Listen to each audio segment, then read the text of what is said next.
حضرت عبداللہ بن شخیر رضی اللہ تعالیٰ عنہ بیان فرماتے ہیں کہ رسول مکرم صلی اللہ علیہ وسلم نے میں رسول اللہ صلی اللہ علیہ وسلم کی خدمت میں حاضر ہوا تو آپ صلی اللہ علیہ وسلم سورہ الہاکم التکاثر کی تلاوت فرما رہے تھے۔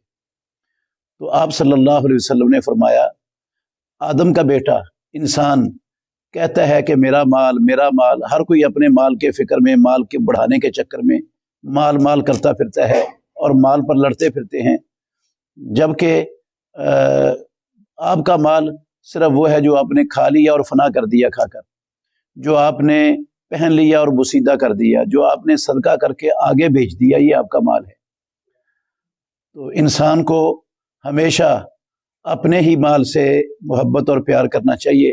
رسول مکرم صلی اللہ علیہ وسلم نے پوچھا ایک دن صحابہ رضوان اللہ علیہ مجمعین سے کہ تم میں سے کون شخص ہے جس کو اپنے مال سے زیادہ اپنے وارثوں کا مال پیارا ہے؟ تو صحابہ نے کہا، اللہ کے نبی، ہم میں سے ہر بندے کو اپنا ہی مال پیارا ہے، وہ کون سا بندہ ہوگا جس کو اپنے مال سے زیادہ اپنے وارثوں کا مال پیارا ہے؟ تو رسول مکرم صلی اللہ علیہ وسلم نے فرمایا، مالہ ما قدم و مال وارثہ ما اخر۔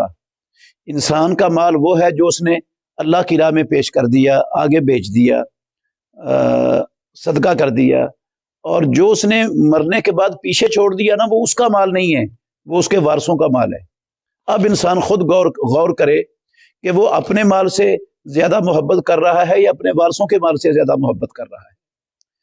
تو یہ جتنا بھی مال انسان کے پاس آ جائے، میرے محترم بھائیوں، ناظرین کرام، انسان نے کھانا اتنا ہی ہے جتنا اللہ نے اس کے مقدر میں لکھ دی ہے۔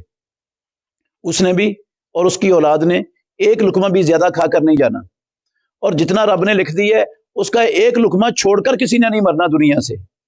رسول مکرم صلی اللہ علیہ وسلم کا فرمان ہے کہ لن تموت نفس حتی تستکمل رزقہا، ہرگز کسی جان کو موت نہیں آئے گی جب تک وہ اپنا لکھا ہوا رزق مکمل کا مکمل حاصل نہیں کر لیتی۔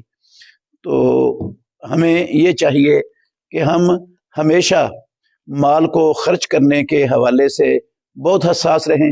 اللہ کی راہ میں، اللہ کے دین کی سربلندی کے لیے، اعلاء کلمات اللہ کے لیے، اللہ کی خوشنودی کے حصول کے لیے ہمیں اب رب کا دیا ہوا مال وہ خرچ کرنے میں بخل، کنجوسی سے کام نہیں لینا چاہیے، بہت خرچ کرنا چاہیے۔